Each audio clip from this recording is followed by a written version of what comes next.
جو ہیں وہ آج کل جو ایک وار چل رہی ہے بلاول اور نون لیگ کے درمیان، اس سے متعلق آج رانا ثناء اللہ نے بھی یہ بات کہی ہے کہ بلاول کو ان کی زبان میں جواب نہیں دیں گے۔ یہ بات کہی ہے رانا ثناء اللہ نے۔ پاکستان مسلم لیگ کے سینئر رہنما اور سابق وفاقی وزیر داخلہ رانا ثناء اللہ نے کہا ہے کہ بلاول بھٹو زرداری کو ان کی زبان میں جواب نہیں دیں گے۔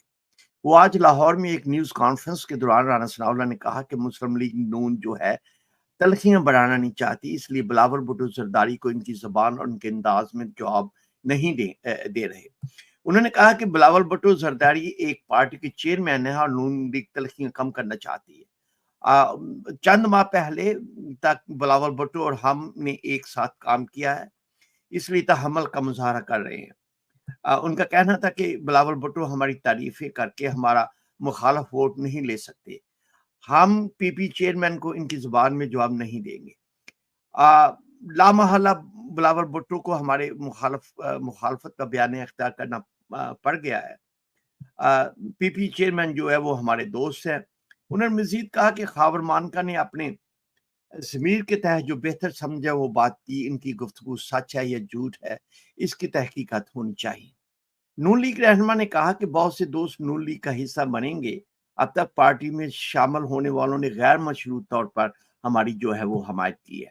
آج جمہوری اقتدار پہلے سے زیادہ مضبوط ہے، اب جمہوریت کے درمیان کسی قسم کی کوئی رکاوٹ نہیں چلے گی۔ انہوں نے کہا کہ ہمیں یقین ہے کہ ایک بار پھر ملک کو اس بحران سے نکالیں گے۔ ملک کو آگے لے کر چلنا ہے تو آپ کو سب کو ان کے ساتھ چلنا ہوگا۔ انہوں نے مہنگائی رک رہی ہے، انہوں نے یہ کہا کہ مہنگائی تو رک رہی ہے، نہ ڈالر نیچے آ رہا ہے، پاکستان کو باقاعدہ پٹی سے اتارا گیا۔ چیئرمین پی ٹی آئی کے دور میں میر جعفر اور میر صادق کے لقب دیے جا رہے تھے۔ نون لیگی رہنما نے یہ بھی کہا کہ نون لیگ پنجاب سمیت دوسرے صوبوں میں بھی اکثریت حاصل کرے گی۔ نواز شریف کی قیادت میں مسلم لیگ نون نے پہلے ہی 2 بار ملک کو جو بحران سے نکالا ہے۔ ادھر دوسری جانب اگر ہم چلتے ہیں تو روبانی صاحب ہیں، سینیٹر ہیں، انہوں نے صدر عارف الوی سے استعفے کا بھی مطالبہ کر دیا ہے۔ پیپلز پارٹی کے سینئر رہنما رضا روبانی نے صدر مملکت ڈاکٹر عارف الوی سے استعفے کا مطالبہ کر دیا ہے۔ سینٹ اجلاس سے خطاب میں رضا روبانی نے کہا کہ صدر عارف الوی نے چند روز قبل فلسطینی ہم منصب سے گفتگو کی ہے۔ انہوں نے کہا کہ ایوان صدر کی پریس ریلیز کے مطابق ڈاکٹر عارف الوی نے کہا کہ 1 اسٹیٹ حل ہونا چاہیے۔ پی پی سینیٹر نے مزید کہا کہ مسئلہ کشمیر پر 1 اسٹیٹ پالیسی تو پاکستان کی کبھی بھی نہیں رہی۔ اس پر نگران وزیر خارجہ جلیل عباس جیلانی نے کہا کہ پاکستان کی فلسطین کے مسئلے پر پوزیشن 2 ریاستی حل کی رہی ہے۔ ان کا کہنا تھا کہ صدر مملکت کے بیان کے بعد ہمیں وضاحت جاری کرنی پڑی، اس وضاحت کو عالمی تعاون تنظیم OIC اور اقوام متحدہ UN بھیجا گیا ہے۔ تو یہ تھے ہمارے صدر صاحب کی کرتوتے جو وہ ماشاءاللہ ہمیشہ سے کرتے آ رہے ہیں، اور یہ ان کا شیوا بھی ہے۔ کبھی وہ کوئی بل جو ہے گم کر دیتے ہیں، کبھی ان کے ٹیبل تک نہیں پہنچا ہے، کبھی کچھ نہیں ہوا۔ تو یہ ہے کہ اچھا اب تھوڑا سا چلتے ہیں ملکی جو فوجی عدالتوں کے خلاف سپریم کورٹ کا فیصلہ تھا۔ پنجاب حکومت کل دوبارہ اپیل جمع کرائے گی۔ فوجی عدالتوں کے خلاف سپریم کورٹ کے فیصلے پنجاب حکومت رجسٹرار آفس کا اعتراض دور کر کے کل دوبارہ اپیل جمع کرائی گئی۔ سپریم کورٹ کے 5 رکنی بینچ نے فوجی عدالتوں کے قیام کو کالعدم قرار دیا تھا۔ پنجاب کی نگران حکومت نے فیصلے کے خلاف اپیل میں موقف اختیار کیا ہے کہ سپریم کورٹ نے 184(3) کے تحت اپنا آئینی دائرہ اختیار استعمال کیا، جبکہ آئین اور قانون کے مطابق دیگر فارمز بھی موجود ہیں، تو 184(3) کا دائرہ اختیار استعمال نہیں کیا جاتا۔ آرمی ایکٹ کی طرز پر ملک بھر میں مختلف عدالتیں کام کر رہی ہیں۔ فوجی عدالتیں اور عام عدالتیں 1947 سے کام کر رہی ہیں۔ فوجی عدالتوں میں ملزمان کا ٹرائل قانون کے مطابق جو ہے وہ کیا جاتا ہے۔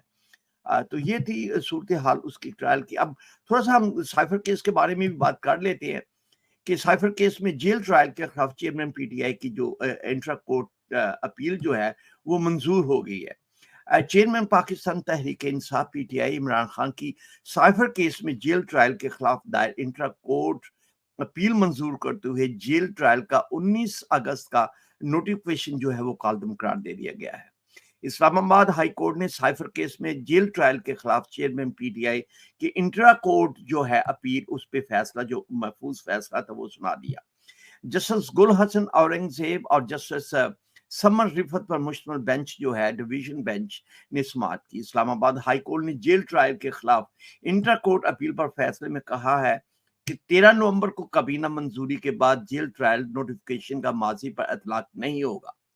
فیصلے میں کہا گیا کہ غیر معمولی حالات میں ٹرائل جو ہے جیل میں کیا جا سکتا ہے۔ قانون کے مطابق جیل ٹرائل اوپن یا ان کیمرہ ہو سکتا ہے۔ عدالتی فیصلے میں مزید کہا گیا ہے کہ 13 نومبر کو کابینہ منظوری کے بعد جیل ٹرائل نوٹیفیکیشن کا ماضی پر اطلاق نہیں ہوگا۔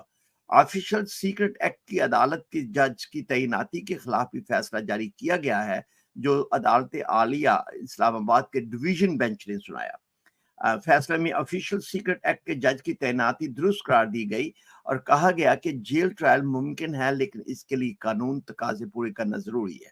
فیصلے میں مزید کہا گیا آفیشل سیکرٹ ایکٹ کے جج کی تعیناتی کا 27 جون کا نوٹیفیکیشن قانون کے مطابق درست ہے۔ پی ٹی آئی کے چیئرمین کے وکیل شیر افضل مروت نے سائفر کے سماعت سے متعلق فیصلے کو انصاف کی فتح قرار دیا ہے۔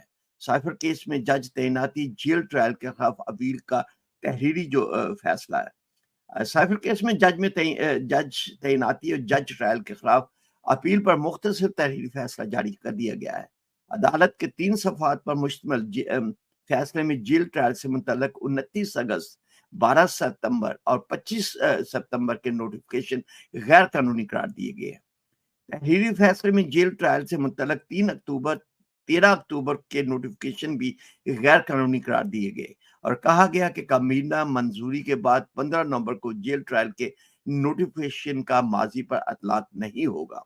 عدالتی فیصلے میں 29 اگست کے بعد ہونے والے ٹرائل کی تمام کارروائی جو ہے وہ کالعدم قرار دے دی گئی ہے۔ تو یہ تو تھی جو ہے وہ خاص خبریں تھی آج کی جو ہم نے آپ شیئر کر دیا۔ لیکن آخر میں ہم ایک اور خبر جو ہے جو پاکستانی سیاست کے متعلق ہے، مولانا فضل الرحمان کی جانب چلتے ہیں۔ انہوں نے کہا ہے کہ پیپلز پارٹی کے خلاف انتہا پسندانہ رویہ اختیار نہیں کریں گے۔ یہ بات جمعیت علماء اسلام JUI کے سربراہ مولانا فضل الرحمان نے کہا ہے کہ پاکستان پیپلز پارٹی جو ہے کے خلاف انتہائی پسندانہ رویہ اختیار نہیں کریں گے۔ مستقبل میں پاکستان مسلم لیگ نون کے ساتھ مل کر چلنے کا فیصلہ کیا ہے۔ پاکستان مسلم لیگ نون کے قائد نواز شریف سے ملاقات کے بعد میڈیا سے گفتگو کرتے ہوئے مولانا فضل الرحمان کا کہنا تھا کہ نواز شریف ہمارے پاس آئے تھے، ہمارے تنظیمی شہداء کے لیے بھی دعائیں مغفرت کی۔ انہوں نے کہا کہ ہم حکومت سے مل کر پالیسیاں بناتے رہے ہیں اور وہ ہمارے گھر تشریف لائے، اس پر ہمارے دل ان کے لیے کھلے ہیں۔ مولانا فضل الرحمان کا کہنا ہے کہ انتخابی مراحل کو بھی ہم مفاہمت ایڈجسٹمنٹ کے ساتھ آگے بڑھائیں گے، باقی جماعتوں سے بھی رابطے میں رہیں گے۔ سربراہ JUI فے گروپ نے کہا ہے کہ جس جماعت کا تعلق حق بنتا ہے اس کو اس کا حق دینا چاہیے، ہماری توانائی ملک کے لیے استعمال ہونی چاہیے، اور اس بات پہ دونوں لیڈروں کے درمیان جو ہے وہ اتفاق ہوا ہے۔ مولانا نے کا مزید کہنا کہ پیپلز پارٹی کے خلاف کوئی بھی انتہا پسندانہ رویہ اختیار نہیں کرنا۔ پیپلز پارٹی سے ارینجمنٹ نہ بھی ہوا تب بھی ہم انتخابات میں تلخی نہیں چاہتے۔ انہوں نے کہا کہ بزرگ اور بچوں کی سوچ میں فرق ہوتا ہے، یہی فرق بلاول کے بیانات میں نظر آ رہا ہے۔ ان کا کہنا تھا کہ ملک کے خلاف ابھی بھی سازشیں اور فتنے موجود ہیں۔ پیپلز پارٹی کے خلاف انتہا پسندانہ رویہ اختیار نہیں کریں گے، مستقبل میں نون کے ساتھ مل کر چلنے کا فیصلہ کیا گیا ہے۔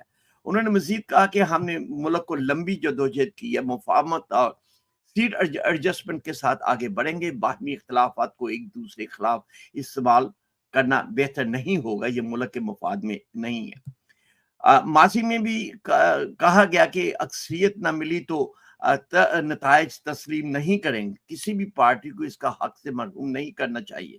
انتخابی ماحول میں تلخیاں پیدا جو ہے وہ نہیں کرنی. یاد رہے کہ بلاول بھٹو جو ہے وہ ریسنٹلی ان کی جو اسٹیٹمنٹیں آ رہی ہیں وہ کچھ جو بڑا جارحانہ رویہ جو انہوں نے اختیار کیا ہوا ہے, تو اس کے متعلق یہ بات ہو رہی تھی. تو آج کی ہم نے انٹرنیشنل بین الاقوامی اور جو ہماری ملک کی سیاست کی خبریں تھی آپ کے ساتھ ہم نے یقینی طور پہ شیئر کی ہیں. ہم یہ اپنا سلسلہ جو ہے جاری رکھیں گے. اگر آپ کو ہماری یہ پروگرام پسند آیا ہو تو آپ ہمارے یوٹیوب کے چینل کو ضرور سبسکرائب کیجئے گا اور بیل آئیکن پہ جا کے آل پہ کلک کیجئے گا تاکہ آپ کو مستقبل میں بھی آپ کے جو نوٹیفیکیشن جو ہے وہ ملتے رہیں. لائک بھی ضرور کیجئے گا, کمنٹس میں بھی اپنے کمنٹس اپنی آراء سے ہمیں آگاہ کیجئے گا کہ ہاؤ یو ڈوئنگ ہے. تو اپنا خیال رکھیے گا. کل پھر آپ کی خدمت میں نئی اور تازہ اور خبروں اور تبصروں کے ساتھ پھر حاضر ہوں گے. خاور یوسف کو امریکہ سے اجازت دیجیے. اللہ حافظ. پاکستان پائندہ باد.